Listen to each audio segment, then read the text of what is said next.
Thank you, Chair. Mr. Firth, you are without a doubt the least believable witness I have ever heard appear before a parliamentary committee.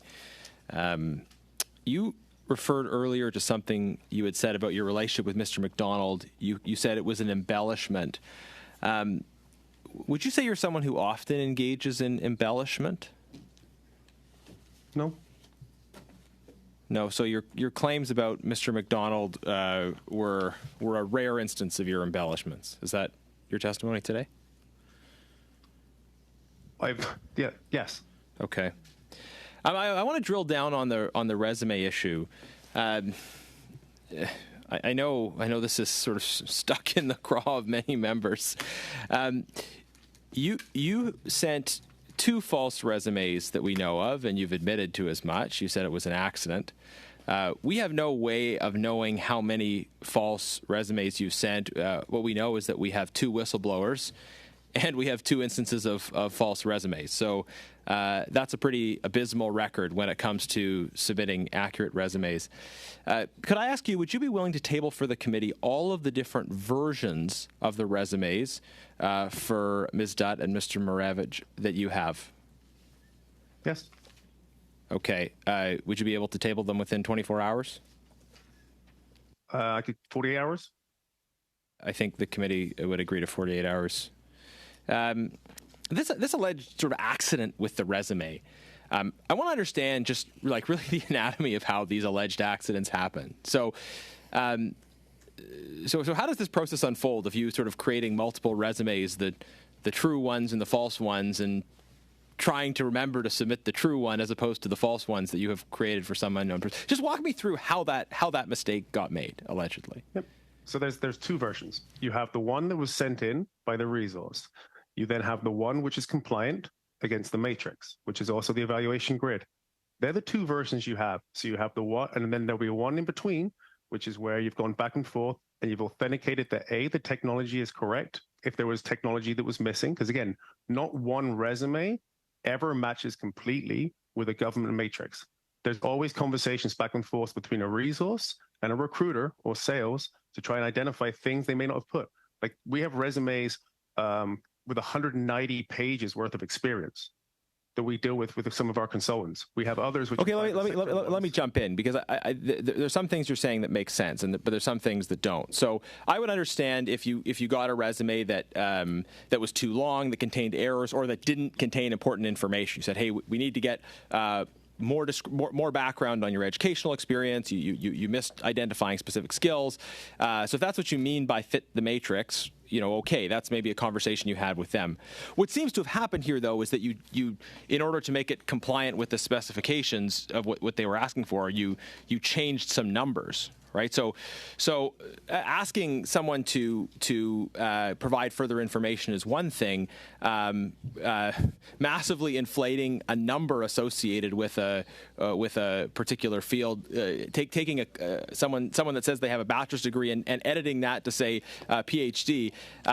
That's not just making it sort of systemically compliant. That's making substantive data changes. So how did it happen that you made substantive changes to the data on a resume, and in this case, didn't consult with the resource in either case? How did that happen? So again, the second version is making it compliant. You can, after back and forth, you can identify that they would never be compliant, that they don't have that time. At that point, you then go back to the sub and say, what other categories do you have which are level 2 that would have 7 years or 5 years? Okay. So you enter the false information that would make it compliant, and then you send it back to the resource to say, is this true? Is that your process?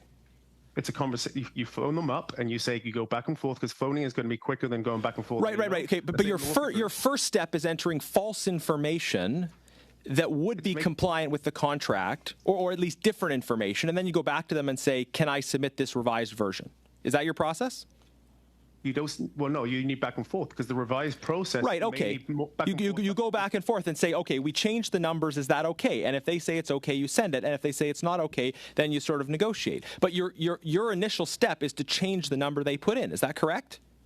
Is to make them compliant, and then you start a conversation. And you make them compliant by changing the number in terms of the amount of experience or the amount of time. Is that correct? It's also an exercise for me. No, it's not also nothing. I want you to answer the question. To end round, Mr. Genuis for 5, please. Just briefly back to the resumes. I think I understand your process. You said that you receive the resumes, you make them compliant before sending them, but then check in with resources to make sure your edits are okay. Is that how you describe the process? Correct. Okay. So if I'm a potential subcontractor, I send you a resume. It says I have, say, 4 months of IT experience. The contract requires 4 years of IT experience. So you change the 4 months to 4 years to make it compliant. Then you check in with me and say, hey, is it okay that I made this change before sending it? Is that right? It's actually identifying. It's more of a case for me as well to identify if they can even pass the grid. So can you just answer the question? Like you said you check in if you make it compliant, then you check with the resource if that's okay with them. So you change the 4 months to 4 years, you check in with me, you see if it's okay, and then if it's okay with me, you send it on the basis presumably that I've signed off on it. I check in with you, but if there's too much, like at this point, we're going to identify if it's just not even feasible to be in this category. Right, which is why you do the version. But you do the revised version by changing the numbers to make it compliant. Then you check in with the resource, and then you send it in. Right? It's also an exercise for myself to see how far a stretch this is. Sure. But that's important, though. Okay, but that exercise involves changing the numbers, right? It does, but excellent. I can do that for well, myself. Not excellent, actually, but thank you for clarifying. So in the case of the folks with Bottler, though, you were working so quickly that you missed a step. So you just changed the numbers. Intentionally, you changed the numbers, but you didn't have time to check in with them, and you just sent in the resume without checking in with them. So that doesn't sound to me like a mistake. That just sounds to me like cooking the numbers. No, to me, it was an honest mistake, and I'm apologizing. No, I mean, it's a mistake in a moral sense, but I don't think it's a practical mistake. Like, you've described a process in which you change the numbers as a matter of routine.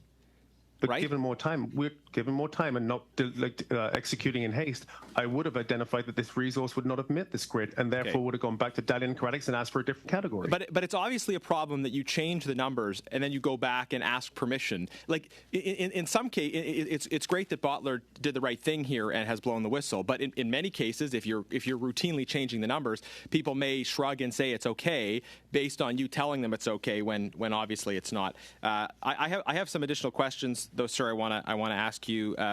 You had said in response to a previous question, you'd been asked, have you ever met Mark Briard, former CTO of Canada, in a hotel? And you had said at the time, no. Do you have any interest in correcting that answer?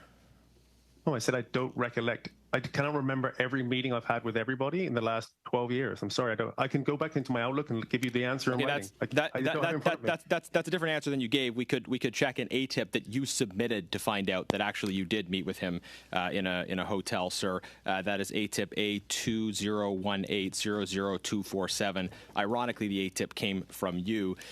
We've gone back and forth about this cottage versus chalet issue. Have you ever been to this infamous cottage or chalet that is owned by Mr. McIntosh? Never. Okay. I think there'll be some follow up on that point. So it feels a little bit like we're on the Maury show here. Now, going back to October 20th, your appearance before the committee last year, you had said, we are not in any conversations for budgeting or cost controls. We have quality control. If a resource isn't performing, we will then work with the government to replace that. So you're not involved in conversations on budgeting or cost control. You told the committee that a year ago. Sir, was that true, what you told the committee at that time? Yes. It was. Okay. The Globe and Mail was able to get access to an email you sent, though, on January 26, 2021. In that email, you talked explicitly about budgeting. You said CBSA, quote, CBSA were pissed at the overall pricing and threatened to pull the contract. You said your costs plus 15% for me and 20% Coridex, et cetera, arose close to $500,000. I was not prepared to slow down the process down and stop our first client from purchasing, so I removed myself from the equation completely, and I gave them a 15% discount.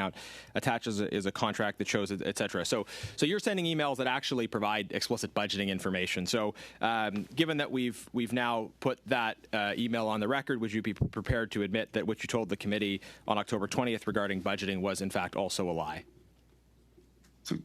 Sorry, no. This was about ArriveCAN. Was a specific question you asked me on ArriveCAN, saying, "Are you responsible for contracting or budgeting on ArriveCAN?" And the answer is not at all. I was not even responsible for this response here to be anything to do with budget control. I removed myself from the deal, therefore giving the Crown a discount. That's not budget control. You said you weren't involved in budgeting. That is our time, gentlemen.